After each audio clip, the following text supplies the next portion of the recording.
I haven't touched my phone in 168 hours. Yet, I can still feel it vibrating in my pocket.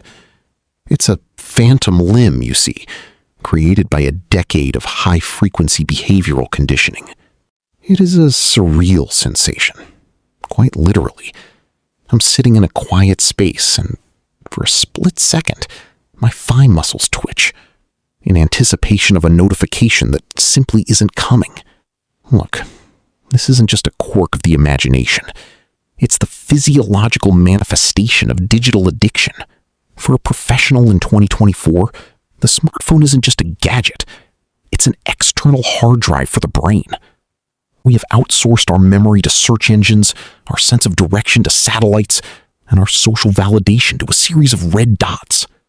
But here's the crazy part. When you disconnect the drive, you realize just how much of your cognitive architecture has been outsourced to a slab of titanium and glass. It's brilliant, in a terrifying way, how we've been conditioned to respond to haptic feedback that doesn't even exist. Think about the sheer engineering behind a modern vibration motor.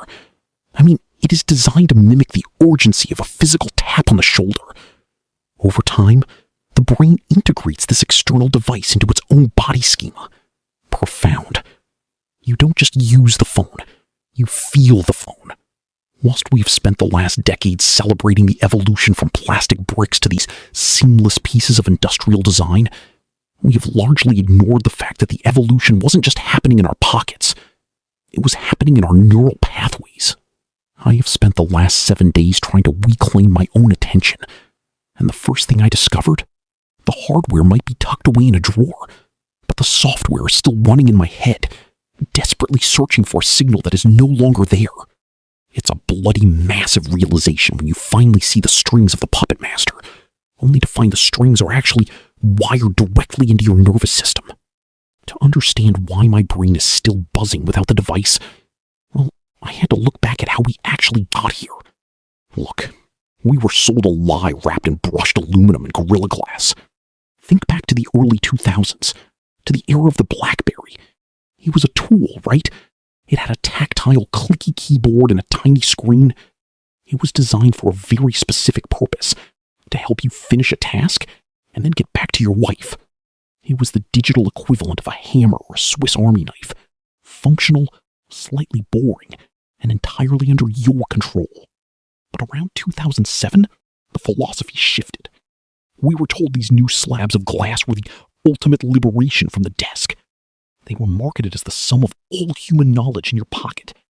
And whilst we were busy admiring the industrial design, the software was undergoing a quiet, sinister mutation. You see, we moved from tools designed for utility to modern operating systems designed for extraction. In the design world, we talk about UX, or user experience. That sounds innocent enough, but in the boardrooms of Silicon Valley, that tool was effectively replaced by user retention. The metric for success was no longer how quickly you could accomplish a task, it was how long they could keep you from playing the phone. The UI evolved into a psychological minefield. Think about the infinite scroll. It is a literal, bottomless pit of content that removes the natural stopping point of a page. Or the pull to refresh gesture. It is quite literally the same variable ratio reinforcement schedule used in Las Vegas slot machines. You pull, you wait, and you hope for a hit of something new. This is not accidental design. It is behavioral engineering. We did not just buy a better phone. We invited a silicon Trojan horse into our pockets. It was framed as superhuman efficiency, but it was actually a mechanism for harvesting the one thing we can never get more of: our time. We traded the utility of the tool for the addiction of the interface. And yet, even knowing this, even after 7 days of total disconnection, I realized the architecture of extraction goes much deeper than just a few clever UI tricks. Because there was one specific feature, a tiny piece of code we all take for granted, changed the human social contract forever. And look, it is the reason I almost gave up on day 3. Look, I'm talking about the notification shade.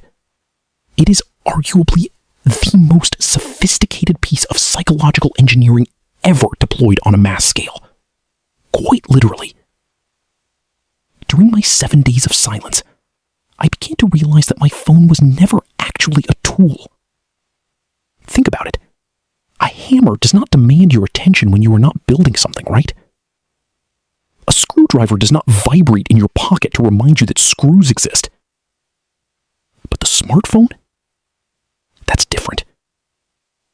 I discovered that the frictionless life it promises is actually just a series of micro-extractions. I mean, I wasn't using the apps. The apps were utilizing my neural pathways to trigger dopamine loops, reconfiguring my ability to focus on deep work. Now, to understand why this is so hard to escape, you have to look at the technical breakdown of variable ratio reinforcement. Think of a slot machine in a casino. If it paid out every single time, the thrill would vanish. It would be boring. But because the reward is unpredictable, you keep pulling the lever. Slightly sarcastic. Silicon Valley took this exact mechanism and baked it into every pull to refresh gesture on your screen. It is a bloody, massive exploit of the human prefrontal cortex. When you swipe down to update your feed, there is a programmed delay. That half-second to spinning, that's not a loading screen. It's a calculated pause designed to build anticipation. Your brain is waiting for the reward. During my week of disconnection, I felt the physical toll of this engineering. I would find myself staring at my empty hands, my thumb twitching toward a ghost interface that was no longer there. Look, the modern mobile operating system was never designed for your productivity. It was designed for your retention. Every red dot, every haptic buzz, and every banner is a bypass of your rational mind. By day 4, the fog began to lift, and I realized that my capacity for deep, meaningful thought had been systematically dismantled by a device I thought I owned. But as my focus returned, I started to notice a different kind of architecture. Because while the software was designed to hook my brain, there was a specific hardware reality I had completely overlooked. And it made me realize that even without the apps, the industry has found a way to make sure you can never, truly, be alone. I realize that for most of us, total digital exile, it isn't actually the answer. Look, if you're a working professional in 2024, throwing your smartphone into a lake is less of a lifestyle choice and more of a career suicide note. But this experiment proved something far more insidious. It proved that what we call connectivity is quite literally a myth. We aren't connected to people anymore. We're tethered to a feedback loop that has effectively eroded our executive function. Think about your brain's hardware for a moment. Whilst we've been busy upgrading our silicon, we've been completely neglecting our own biological processors. For the creative professionals and middle management types watching this, well, you know exactly what I mean. Slightly sarcastic. You trade your flow state, that brilliant window of deep work, for a series of microdoses of notification-induced anxiety. It's a terrible bargain. I mean, we are sacrificing the very cognitive skills that make us valuable just for the sake of being reachable by people who don't actually need us. We've allowed these devices to migrate from being peripheral hardware tools to becoming our central nervous system. They aren't just gadgets in our pockets anymore. They're the lens through which we perceive and interact with our entire reality. And that's the reachable trap. You see, the industry wants you to believe that the latest titanium frame or the most advanced AI integration is the ultimate status symbol. It isn't. In an age where everyone is constantly pinging and being tracked, the real status symbol in 2024 is the ability to be unreachable. It's the power to say no to the harvest. I'm ending this experiment not by deleting my accounts, but by redefining the hierarchy. I challenge you to reclaim your attention before it's fully harvested and sold to the highest bidder. We have to start treating these devices as the peripheral hardware they were meant to be, rather than the life support systems they've become.